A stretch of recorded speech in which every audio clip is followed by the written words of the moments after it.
Iran और Israel के conflict ने पूरी दुनिया का ध्यान अपनी तरफ खींचा है। तो चलो इस पूरी स्टोरी को जितना हो सके उतना क्लियरली ब्रेक डाउन करते हैं। सबसे पहले इस टेंशन की जड़ों के बारे में बात करते हैं। यह सिर्फ रीसेंट इश्यू नहीं है।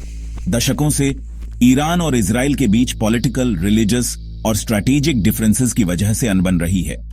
ईरान की गवर्नमेंट खासकर 1979 की रेवोल्यूशन के बाद से इजराइल के एग्जिस्टेंस का विरोध करने की बात करती रही है। वहीं इजराइल ईरान को एक बड़ा थ्रेट मानता है, खासकर ईरान की न्यूक्लियर एम्बिशंस और हेजबोला जैसे ग्रुप्स को उसके सपोर्ट की वजह से। यह सिचुएशन पिछले दशक में सच में गर्म होने लगी। मिडिल ईस्ट में ईरान का इन्फ्लुएंस बढ़ा, खासकर सीरिया और लेबनान में। इजराइल ने एयर स्ट्राइक्स से जवाब दिया, सीरिया में ईरानी हथियारों की शिपमेंट्स और मिलिट्री बेसेस को टारगेट करते हुए।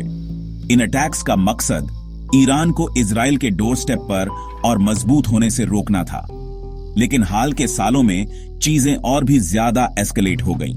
साइबर अटैक्स, सीक्रेट असैसिनेशंस और समुद्र में शैडोवी कॉन्फ्रंटेशंस हुए। दोनों पक्षों ने एक दूसरे पर सैबोटाज का आरोप लगाया है और कभी-कभी कॉन्फ्लिक्ट दूसरे देशों में भी फैल गया। 2024 में दुनिया ने देखा कि टेंशन बॉइलिंग पॉइंट पर पहुंच गई। इजराइल ने अलेजेडली ईरानी टारगेट्स पर स्ट्राइक किया, जबकि ईरान ने रिटेलिएट करते हुए मिसाइल और ड्रोन अटैक्स किए। यह सालों में दोनों देशों के बीच सबसे सीधा कॉन्फ्रंटेशन था। डर था कि यह एक फुल ब्लोन रीजनल वॉर में बदल सकता है। दांव पर क्या है? इजराइल के लिए यह सिक्योरिटी और सर्वाइवल के बारे में है। ईरान के लिए यह रीजनल इन्फ्लुएंस और जिसे वह वेस्टर्न इंटरफियरेंस कहता है, उसका विरोध करने के बारे में है। लेकिन बीच में फंसे हैं लाखों ऑर्डिनरी लोग, ईरान, इजराइल, लेबनान, सीरिया और उससे आगे के सिविलियंस जो सिर्फ पीस और स्टेबिलिटी चाहते हैं। तो फ्यूचर में क्या होगा? ऑनेस्टली कोई पक्के तौर पर नहीं जानता।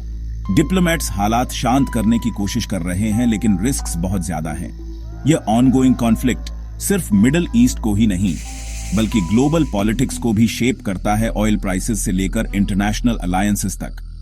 अगर आप समझना चाहते हैं कि आज मिडिल ईस्ट में क्या हो रहा है, तो आपको ईरान बनाम इजराइल की स्टोरी पर ध्यान देना होगा।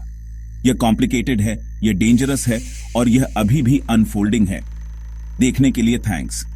अगर आप ऐसे कॉन्फ्लिक्ट्स के बारे में इन्फॉर्म्ड रहना चाहते हैं तो सब्सक्राइब करना और ट्यून्ड रहना याद रखें।